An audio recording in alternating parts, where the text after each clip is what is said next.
ಹೆಸರು ಎಲ್ಲಿಂದ ಬಂದಿದ್ರಿ, ಯಾಕೆ ಬಂದಿದ್ರಿ? ನನ್ನ ಹೆಸರು ಶ್ರೀನಿವಾಸ್ ಬೋವಿ ಅಂತ, ಕೊಪ್ಪಳ ಜಿಲ್ಲಾಧ್ಯಕ್ಷರು, ಕೊಪ್ಪಳ ಜಿಲ್ಲೆಯಿಂದ ಬಂದಿದ್ದೀವಿ.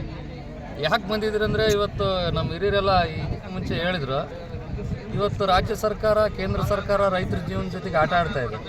ಈಗ ನಮ್ಮ ತಾಯಂದ್ರು ಹೇಳಿದ್ರು, ನಮಗಿರೋದೆಲ್ಲ ತುಂಡು ತುಂಡು ಭೂಮಿ, ಅವುಗಳನ್ನು ಈಗ ಕಂದಾಯ ಭೂಮಿ ಇದ್ದದ್ದನ್ನು ಅರಣ್ಯ ಭೂಮಿ ಅಂತ ಮಾಡಿದ್ದಾರೆ. ನಾವು ಫಾರಂ 50, 53, 57ನಲ್ಲಿ ಕೂಡ ನಾವು ಅರ್ಜಿ ಸಲ್ಲಿಸಿದ್ದೀವಿ. ಉಳುವವನೇ ಭೂ ಒಡೆಯ ಅಂತೇಳಿ ಕಾಯ್ದೆ ತರ್ತಾರೆ. ಅದೇ ಸರ್ಕಾರಗಳು ಮತ್ತೆ ಅದೇ ಭೂಮಿಗಳನ್ನೇನು ನಾವು ಉಳುಮೆ ಮಾಡ್ತಕ್ಕಂಥ ಭೂಮಿಯನ್ನು ಕಿತ್ತು ತಮ್ಮೇನು ರಾಜಕಾರಣಿಗಳಿದ್ದಾರೆ, ಇವತ್ತು ಮಂತ್ರಿಗಳಿರ್ಬೋದು, ಶಾಸಕರು ಇರ್ಬೋದು, ಸಂಸದರು ಇರ್ಬೋದು, ತಮ್ಮ ಹೆಸರು ತಮ್ಮ ಕುಟುಂಬದ ಏನು ಸದಸ್ಯರ ಹೆಸರಲ್ಲಿ ಇವತ್ತು ಜಮೀನುಗಳು ಮಾಡಿ ಇವತ್ತು ನಮ್ಮನ್ನು ಏನು ಉಳುಮೆ ಮಾಡ್ತಕ್ಕಂಥ ಬಡ ರೈತ ಕುಟುಂಬಗಳನ್ನು ಇವತ್ತು ಒಕ್ಕಲೆಬ್ಸ್ತಾ ಇದ್ದಾರೆ. ಇದರ ವಿರುದ್ಧವಾಗಿ ಇವತ್ತು ಅದ್ರ ಜೊತೆಗೆ ಏನು ಮಾಡ್ತಾ ಇದ್ದಾರೆ ಅಂದರೆ, ಇವತ್ತೆಲ್ಲ ಅರಣ್ಯ ಭೂಮಿಯನ್ನು ಅಂದರೆ ರೈತರಿಂದ ಭೂಮಿಯನ್ನು ಕಸ್ಕೊಂಡು ಅದನ್ನು ಅರಣ್ಯ ಅಂತ ಒಂದು ನೋಟಿಫಿಕೇಶನ್ ಮಾಡಿ ಆ ಅರಣ್ಯ ಭೂಮಿಯನ್ನು ಇವತ್ತು ಒಂದು ಕೈಗಾರಿಕೋದ್ಯಮಕ್ಕೆ ಈ ಒಂದು ಕಂಪ್ನಿಗಳಿಗೆ ಇವತ್ತು ಈ ಒಂದು ಭೂಮಿಯನ್ನು ಮಾರಾಟ ಮಾಡಲಿಕ್ಕೆ ಸರ್ಕಾರ ಮುಂದಾಗಿದೆ.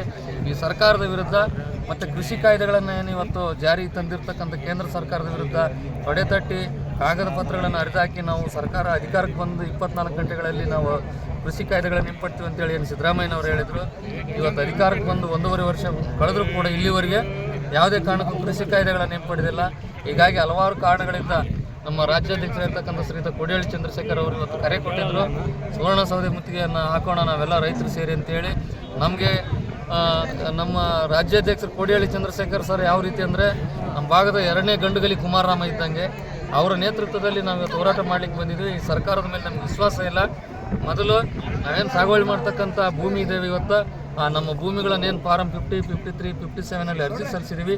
ಆ ಒಂದು ಅರ್ಜಿಗೆ ಇವತ್ತು ಪರಿಶೀಲನೆ ಮಾಡಿ ನಮಗೆ ಭೂಮಿನ ನಮ್ಮ ಹೆಸರಲ್ಲಿ ಮಾಡಬೇಕು.